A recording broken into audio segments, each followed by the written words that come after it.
Hello friends, अस्सलाम वालेकुम and welcome to world wide channel.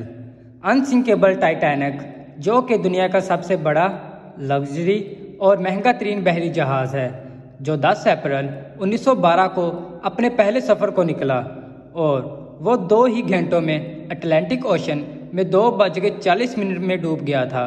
और इस हादसे में 1500 से भी ज़्यादा अफराद ने अपनी जान गंवाई थी, जिसको बनाने के लिए 1200 दिन लगे थे। टाइटैनिक अपने पहले सफ़र के लिए बिल्कुल तैयार था। उस दिन अटलांटिक ओशन बेहद पुरसुकून था और समुद्री तूफान आने का दूर दूर तक कोई चांस नहीं था। जहाज़ में 2200 पैसेंजर सवार हो चुके थे और लाखों लोग डॉक पर टाइटैनिक के पहले सफ़र का आगाज़ देखने के लिए खड़े थे।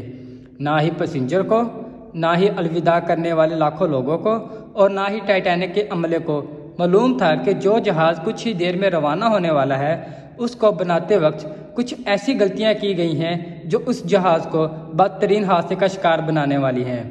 अपने दौर के सबसे महंगे और लग्जरी और ताकतवर जहाज़ टाइटैनिक की कुछ ऐसी गलतियां जो ना की जाती तो शायद आज टाइटैनिक डूब जाने की वजह से नहीं, बल्कि अपनी कामयाबी की वजह से दुनिया में मशहूर होता।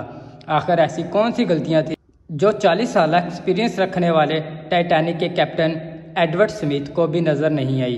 कैप्टन को तो छोड़ो, ये गलतियां टाइटैनिक ऑपरेट करने वाली कंपनी व्हाइट स्टार लाइन, जिसको 107 शिप्स ऑपरेट करने का एक्सपीरियंस था, उनको भी नज़र नहीं आई। और ये गलतियां टाइटैनिक मैन्युफैक्चर करने वाली कंपनी हार्टलैंड एंड वुल्फ को भी नज़र नहीं आई।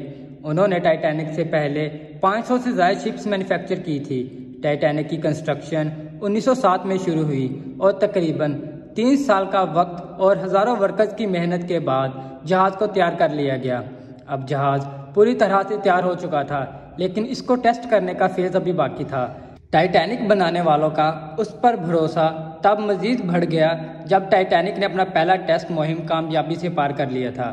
टेस्ट पास करते ही पूरी दुनिया में मुख्तलिफ अखबारात में उसकी मार्केटिंग की गई, जिसकी हेडिंग थी अनसिंकेबल टाइटैनिक, यानी कभी ना डूबने वाला जहाज़ बना लिया गया है। जहाज़ का पहला सफ़र इंग्लैंड के शहर साउथहैम्पटन से शुरू होना था, जिसका दिन 10 अप्रैल 1912 मुकर्रर किया गया और उसकी मंजिल अमेरिका का शहर न्यूयॉर्क थी।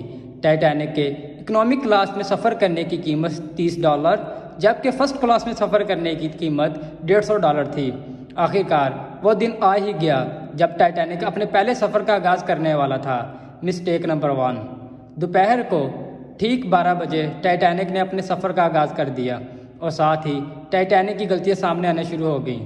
कैप्टन स्मिथ को मालिकान की तरफ से डेडलाइन मिल चुकी थी कि किसी भी सूरत में 17 अप्रैल तक, यानी सिर्फ 7 दिन में न्यूयॉर्क को पहुंचाया जाए। इसी वजह से कैप्टन ने जहाज़ की रफ्तार शुरू से ही बहुत तेज़ कर दी थी और यही थी टाइटैनिक की सबसे पहली गलती। कैप्टन स्मिथ को दी गई मालिकान की इंस्ट्रक्शन और प्रेशर की वजह से न्यूयॉर्क जल्द से जल्द पहुंचना था, क्योंकि ये टाइटैनिक का पहला सफ़र था और अगर वो न्यूयॉर्क टाइम से ना पहुंचते तो टाइटैनिक की रेपुटेशन को काफ़ी नुकसान होता। दुनिया की कोई भी गाड़ी हो, मशीन या फिर जहाज़, उनको ऑपरेट करने के लिए कुछ प्रोसीजर्स होते हैं, जिनमें स्पीड लिमिट भी उन प्रोसीजर का एक पार्ट होता है, और वो पार्ट टाइटैनिक के सफ़र के आगाज़ में ही तोड़ दिया गया था। थोड़ी ही देर में जहाज़ साउथहैम्पटन के बोर्ड को इतना पीछे छोड़ गया कि अब दूर दूर तक नीले समुद्र के अलावा कुछ नज़र नहीं आ रहा था। Mistake number 2। अब टाइटैनिक को चलते हुए 3 दिन हो चुके थे। फ्रांस और हॉलैंड में थोड़ी देर के स्टॉप के अलावा टाइटैनिक पिछले 72 घंटों से मुसलसल न्यूयॉर्क की तरफ बढ़ता चला जा रहा था। ये 14 अप्रैल 1912 की शाम थी। समुद्र पर हर तरफ खामोशी और धुंध छाई हुई थी, जिसकी वजह से विजिबिलिटी भी बहुत कम हो चुकी थी। इसी रात एक और बहरी जहाज़ जो कि टाइटैनिक से कुछ घंटों से आगे था, उसके कैप्टन ने टाइटैनिक को समुद्र पर तैरती हुई चट्टान यानी आइसबर्ग के बारे में वार्निंग दी थी। एक्सपर्ट का मानना है यह वार्निंग कम से कम भी 6 बार दी गई थी, लेकिन वायरलेस ऑपरेटर की कोताही की वजह से इंतहाई इम्पोर्टेंट वार्निंग को मिस हो गई। उनके लिए शायद यह नॉर्मल बात थी, लेकिन टाइटैनिक के अमले की यही वो दूसरी गलती थी, क्योंकि टाइटैनिक अपनी तरह का पहला लग्जरी जहाज़ था, तो इसमें कई VIPs भी मौजूद थे। इसी वजह से ज़्यादातर टाइटैनिक का अमला फर्स्ट क्लास पैसेंजर की खिदमत में मसरूफ़ था। اگر وارنی کو سیریس لیا جاتا تو آگے کی پوری کہانی ہی الگ ہوتی۔ مسٹیک نمبر 3، ٹائٹینک اب تیزی سے انتہائی بے خوف انداز سے آئس برگ کی طرف بڑھتا جا رہا تھا، لیکن ابھی بھی ٹائٹینک کو حادثے سے بچایا جا سکتا تھا کیونکہ جہاز کے پہرے دار الرٹ تھے، جو کسی بھی آئس برگ کی اطلاع دور سے دیکھنے پر ہی کیپٹن کو دینے کے لیے ریڈی تھے۔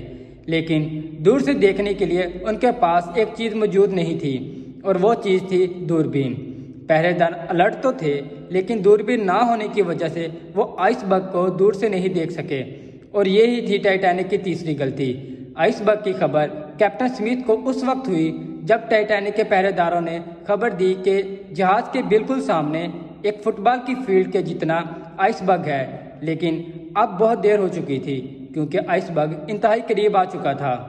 مسٹیک نمبر 4، کیونکہ اٹلانٹک اوشن میں اکثر شپس کو ایسے آئس برگز کا سامنا کرنا پڑتا ہے جس کو بڑے بڑے بحری جہاز آرام سے ہینڈل کر لیتے ہیں۔ شاید کیپٹن اسمتھ نے بھی یہی سوچا تھا۔ اس بات کی خبر ملتے ہی کیپٹن اسمتھ نے جہاز کے انجن بند کرنے کا حکم دیا اور ساتھ ہی ٹائٹینک کا رخ بدلنے کا بھی آرڈر دیا۔ بے شک کیپٹن اسمتھ نے آئس برگ سے بچنے کی بہت کوشش کی، لیکن فاصلہ اتنا کم رہ گیا تھا کہ کچھ بھی کرنا فضول ثابت ہوا۔ آئس برگ اب ٹائٹینک کے سینٹر سے ٹکرا چکا تھا، لیکن ٹائٹینک کے بچنے کی امید ابھی بھی باقی تھی کہ شاید آئس برگ جہاز کی باڈی کو نقصان نہ پہنچے، یا پھر آئس برگ جہاز سے ٹکراتے ہی خود ہی ٹوٹ جائے، اور شاید ہوتا بھی یہی اگر ٹائٹینک کی چوتھی غلطی اپنا کام نہ دکھا دے۔ ایکسپرٹس کا ماننا ہے کہ ٹائٹینک کی باڈی پر جو ریبرس لگی ہوئی تھی وہ سٹیل کی نہیں بلکہ کاسٹ آئرن کی تھی، جس کا کام لوہے کے بڑے بڑے ٹکڑوں کو آپس میں جوڑے رکھنا ہوتا ہے۔ کیونکہ کاسٹ آئرن سٹیل سے نرم ہوتا ہے، اسی وجہ سے جس جگہ آئس برگ کی باڈی سے ٹکرائی وہاں کے ریبرس پریشر کی وجہ سے کھل گئے، اور پھر وہی ہوا جس کا ڈر تھا۔ مسٹیک نمبر 5، ٹائٹینک کی ٹکر ایک فٹ بال فیلڈ جتنے بڑے آئس برگ سے ہوئی تھی، اور اب جہاز کے نچلے حصے میں پانی بھرنا شروع ہو چکا تھا۔ اس خطرناک تصادم نے پورے عملے اور پیسنجر کو الرٹ کر دیا تھا، اور ساتھ ہی جہاز میں موجود ٹائٹینک کے مالک جوزف بروس کو بھی۔ بے شک ٹائٹینک میں پانی بھرنا شروع ہو گیا تھا، لیکن ابھی بھی ٹائٹینک کے بچنے کی امید باقی تھی، کیونکہ ٹائٹینک کو ایسے ڈیزائن کیا گیا تھا کہ اگر اس کے 3 فلورز میں پانی بھر جائے پھر بھی یہ نہیں ڈوب سکتا۔ لیکن بدقسمتی یہ تھی کہ پانی اس جہاز کے 3 فلور کو کراس کر کے اب 4تھے فلور تک جا پہنچا تھا۔ معاملہ ہاتھ سے نکل چکا تھا۔ ٹائٹینک آہستہ آہستہ اوشن میں ڈوبا جا رہا تھا۔ اب جہاز کی فکر کیے بغیر اس میں موجود پیسنجر کی جان بچانے کا وقت آ چکا تھا۔ اس نے ریڈیو پر ایمرجنسی الرٹ جاری کر دی۔ جبکہ کوئی مدد کے لیے آتا پیسنجر کو لائف بوٹس میں شفٹ کرنا شروع کر دیا گیا، لیکن اس موقع پر 5ویں غلطی نے اپنا کام دکھایا۔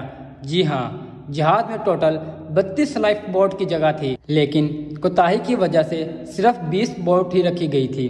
پیسنجر تھے 2200 اور بوٹس صرف 20۔ مسٹیک نمبر 6، ہر طرف افراتفری کا عالم تھا، اور ہر شخص ان چند گنی چنی کشتیوں میں سوار ہونا چاہتا تھا۔ 12:45 پر پہلی ایمرجنسی کشتی سمندر میں اتاری گئی، لیکن یہاں ہوئی چھٹی غلطی۔ افراتفری کے عالم میں کشتیوں کو پورا بھرے بغیر ہی سمندر میں اتار دیا گیا، جس میں زیادہ تر فرسٹ کلاس پیسنجر کو ترجیح دی گئی تھی، یعنی جو لوگ زیادہ امیر تھے ان کو پہلے بٹھایا گیا۔ کشتیوں میں اگر زیادہ پیسنجر کو بٹھایا جاتا تو انسانی جانیں کم ضائع ہوتی۔ اب جہاز تیزی سے سمندر میں ڈوبا جا رہا تھا۔ 2:18 پر شارٹ سرکٹ کی وجہ سے ٹائٹینک کی ساری روشنی بجھ گئی، اور اگلے ہی لمحے جہاز ٹوٹ کر 2 حصوں میں تقسیم ہو گیا۔ جو ٹائٹینک کو سمندر کے اندر مکمل طور پر ڈوبنے کے لیے 2 گھنٹے 40 منٹ لگے، اور اس طرح 1500 لوگ اٹلانٹک اوشن میں ٹھنڈے پانی میں ڈوب کر مر چکے تھے۔ آپ کو ایک اور بات بتاتے چلیں کہ پانی کا ٹیمپریچر اس وقت -2 ڈگری سینٹی گریڈ تھا۔ مطلب اگر پیسنجر ٹھنڈے پانی میں چھلانگ بھی لگاتے تو بچنے کا کوئی چانس نہیں تھا، کیونکہ انسان اتنے کم ٹیمپریچر میں 30 منٹ سے زیادہ سروائیو نہیں کر سکتا۔ کہا جاتا ہے کہ مرنے والوں کی تعداد 1500 سے بھی کافی زیادہ تھی، کیونکہ جن لوگوں کی جہاز کے عملے سے جان پہچان تھی ان میں سے کافی لوگ اس پر بغیر ٹکٹ سوار ہو گئے تھے۔ زندہ بچ جانے والوں میں سب سے زیادہ تعداد بچوں اور خواتین کی تھی۔ دوسری طرف کیپٹن سمتھ تھا جو سارا وقت لوگوں کی جان بچانے میں لگا رہا، اور وہ تھا وہ آخری آدمی جس نے ڈوبتے ہوئے جہاز سے چھلانگ لگائی تھی۔